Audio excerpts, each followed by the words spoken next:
Þá ætlum við að halda áfram í föstudagsþættinum. Ég held að það hafi varla farið fram hjá nokkrum landsmanni að það var akureyrskur skóli sem sigraði Skólahreysti. Síðuskóli var í fyrsta sæti og við erum auðvitað hérna fyrir norðan gríðarlega stolt líka á Brekkuskóla sem var í fjórða sæti.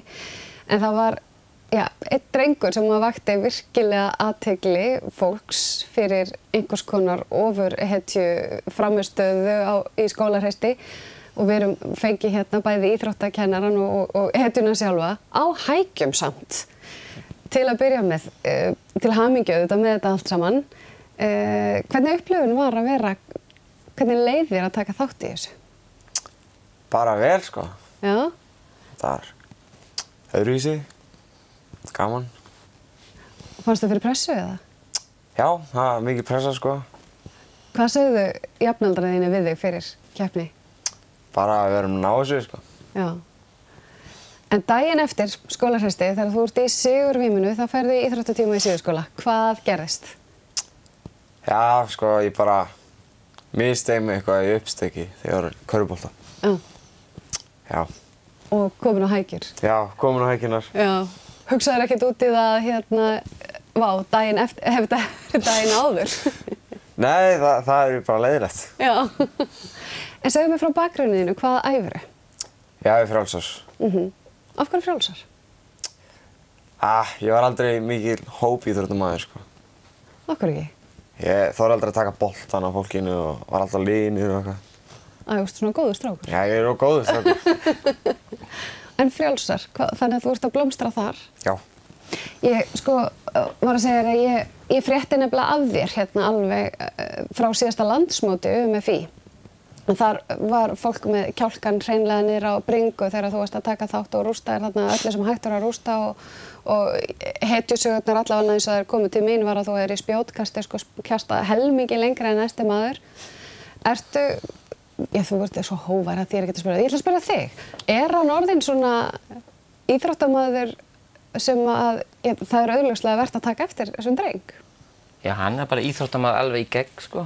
Það sést svona í öllu sem hann gerir svona í íþróttum og hann gefur líka allt í.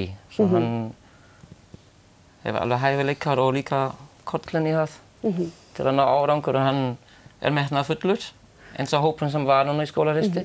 Og í hraðaþrautinni var náttúrulega líka alveg stórkostleg stelpa sem að segja okkur aðeins frá henni. Við vorum ekki með stærri sófa fyrir fleiri þannig að ég ákvað að fá hækjustrákinn og kenna hann. Segja okkur aðeins frá henni. Embla? Já. Hún er mjög dugleg og góð, sko. Já. Styrkleikar, er hún? Já, hún er sterk, sko. Já. Sterk og snögg. Hvað er hún að æfa? Fimleikana. Já. Þannig að þetta eru einstaklingsíþróttirnar svolítið. Já, auðvitað. Já, nákvæmlega. Þannig að, en hvernig undirbýr svona íþróttakennari svona hátíðarhöld og veislu? Eins og Skólahreysti. Sko, Skólahreysti er bara part af íþróttatímum. Við hefum bara fletta inn alveg frá 1. bekk upp í 10. bekk. Og svo reynum við bara á haustinn hérna að bjóða öllum sem eru í 9. og 10. bekk að mega koma að æfa. Og svo æfum við svona frá október tvisvar í frímínútum. Já. Og það mega allir koma, allir velkomin og við setjum þannig upp að nemendur sjálf svona finna út hver verður hérna að keppa fyrir skólan. Já, já. Og það verður viðkomandi sem er búinn að æfa og koma lengst að hann verður þá í liðinu, sko. Sko þetta voru náttúrulega í gær, þá fenguðu bara bæjarstjóran í heimsókn og þá voru bara eitthvað hátíðarhöld. Hvað var að gerast þar?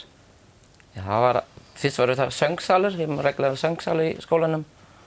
Og þá var við bætt í að við þurftum að koma bara fram og okkur heiðrað og halda smá ræður og bæjarstjórinn kom, gaf okkur gjöf og það var bara mjög fínt og gaman. Hversu mikla athygli ert þú búin að fá í bara bæði skólanum og á samfélagsmiðlum eftir keppnina?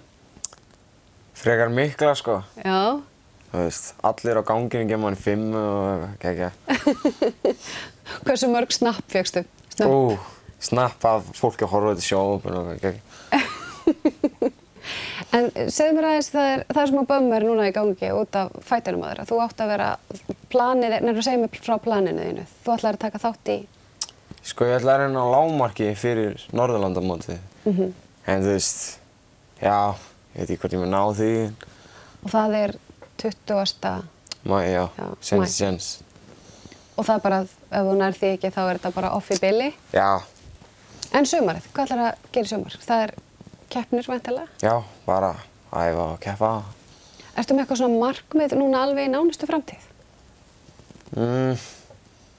Bara ná góður í tugþraut og betri í öllu. Í hverju ertu bestur? Hlaupunum og stökkunum ég er. Aðeins verið í köstunum, þú veist. Já. Já. En hvað langar þig að gera í íþróttunum, í framtíðinni, þú veist, í lengri tíma markmiðunum? Bara verið nóg góður til að geta sótt styrk úti bara.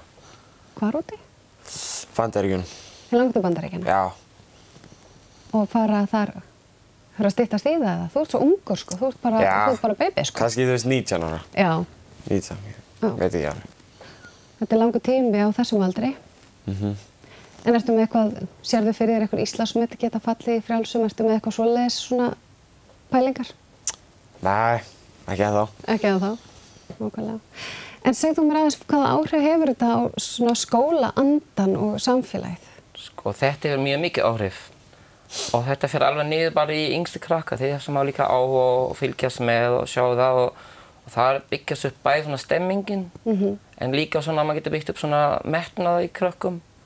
Af því svona auðvitað gerist bara þegar maður setja sér markmið og vinnur og æfir og maður getur miðlað til alla krakkan í skólanum, ekki bara fyrir skólahristahópinn sjálfum heldur. Það gerir mjög margt og allir krakkar mjög spennt í. Nú er þetta í fyrsta skipti sem skóli utan Suðvesturhornsins sigrar skólahreysti og ekki nóg með það heldur Brekkuskóli er í 4. sæti sem ég veit ekki hvort að fólk átti sig á er líka gríðarlega góður árangur í þessu öllu saman. Breyttist eitthvað hérna fyrir norðan? Akkur þetta hefur ekki alltaf verið svona? Er verið að vinna markvissara að þessu eða er þetta bara góður árgangur? Ég myndi ekki bara segja góða árgangur. Við erum núna búin að vera í 5. skipti í röð í úrslitum. Samt það hafa nokkur sem skipt þáttakendur sem voru að keppa.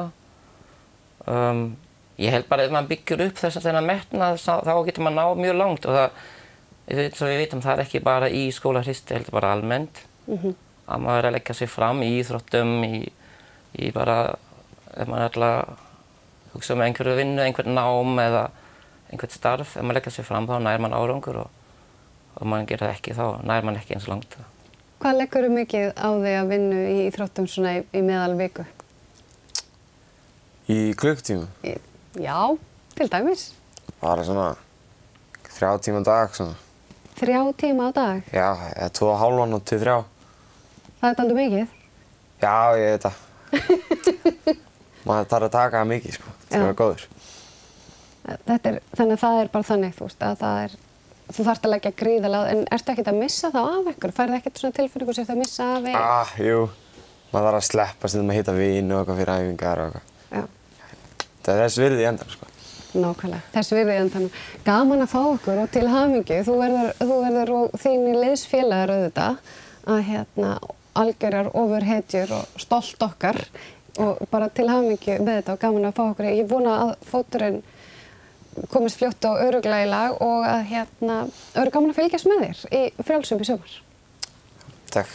Og með þessu þá ætlum við hreinlega að ljúka föstudagsþættinum að þessu sinni eigið þið yndislega helgi. Það er spáð bongóblíðu hérna á Norðurlands að minnsta kosti þannig að bara dragið fram stuttbuxurnar ef þær eru ekki komnar, hlýrabólinn, sundgleraugun og njótið lífsins. Góða helgi.